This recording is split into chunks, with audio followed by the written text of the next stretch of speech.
I mean, peace with justice, peace with dignity, peace with territorial integrity.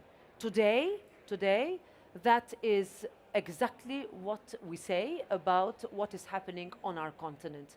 So that's why we continue to insist that we will stand with Ukraine for as long as it takes, and that nothing can be decided about Ukraine without Ukraine, which is why what we saw happening during the funeral of the Holy Father, Pope Francis, is actually something we welcomed, because discussion with Ukraine as to how we find a solution to this conflict that was illegal, that was unprovoked and unjustified and started by Russia can be resolved in the longer term. And as we called immediately as a parliament, enlargement has always been considered a win-win. I remember attending congresses of the EPP before my country joined the European Union, and exactly the same thing used to be said then.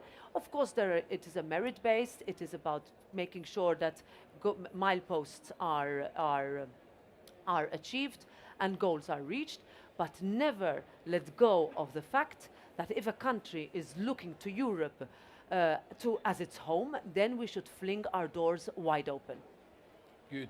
Now the final question, Roberta, and maybe the very reason why we are here in the EPP Congress, which is democracy.